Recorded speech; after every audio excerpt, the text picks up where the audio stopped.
Shalom and welcome to my weekly video message. As I opened my front door this morning, I was struck by the beautiful scenery created by the multicolored fallen leaves scattered all over our yard. This is the time of the year that certain areas are usually flooded with leaf peepers, people who travel specifically to view the awesome color changes in the fall foliage. When seeing fallen leaves, I am often reminded how Rabbi Yisrael Baal Shem Tov, the founder of the Hasidic movement, once taught his disciples the meaning of divine providence by pointing to a leaf blowing in the wind and asking one of them to follow it to its destination. The student chased after the leaf and watched as it landed at the base of a large tree and observed a little worm start to nibble at its edge. Talking about leaves, in this week's Torah portion, Parshat Noach, we learn that following the great flood, Noah dispatched birds from the ark to see if the water had receded. First he sent a raven, but it found no place to rest and came back to the ark. Then he sent a dove, but it too returned. A while later Noah sent the dove again, and when it returned that evening, it was carrying an olive leaf that it had plucked in its mouth. And Noah knew that the waters had subsided from the earth. In his commentary on the Torah, Rashi quotes the Medrash and explains that the word toraf, plucked, has the same letters as the word teref, which is used in many places in Scripture as an expression of food. And the word befiha, literally with its mouth, is an expression for words, implying that the dove made a statement about food. What did he say? It said to the Almighty, "Let my food be as bitter as an olive, and be provided by the hands of the Holy One, blessed be He, rather than be as sweet as honey, but provided by the hands of flesh and blood."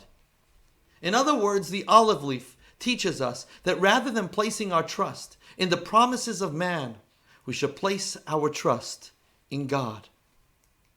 One morning as a teenager in the early 90s, I was studying with a friend at the yeshiva in Manchester, England, and he shared his worries with me.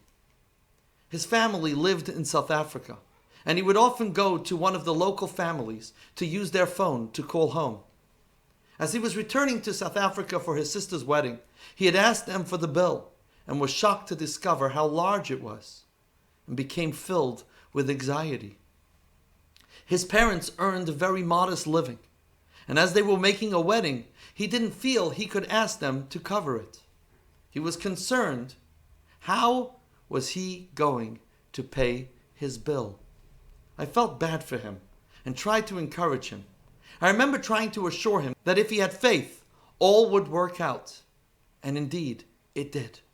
About an hour later, as we were preparing for the morning prayers, I noticed the founder of the school and leader of the Chabad community in Manchester, Rabbi Avram Jaffe, come into our study hall, walk over to my friend, say something to him, and hand him an envelope which he put away until after the prayers. I was curious, and as soon as we finished our prayers, I went over to find out what happened. He told me the rabbi had just met someone, perhaps a supporter of the yeshiva, and had told him that the yeshiva had students from all over the world, including a few from South Africa.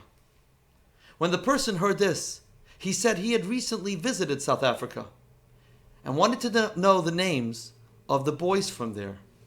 When the rabbi mentioned my friend's last name, he said, "Really? His parents were so hospitable to me when I was there. Please take this envelope with 20 pounds and give it to him as a token of my appreciation." After hearing this, I said, "No." He opened the envelope, and it wasn't one 20-pound note. It was a wad of 20-pound notes, enough to cover his phone bill. So the next time you're admiring the beauty of the fallen leaves, remember God's concern for each of us and for every aspect of creation. And that with faith, we are able to uncover the leaf, the hardships, and discover the blessings.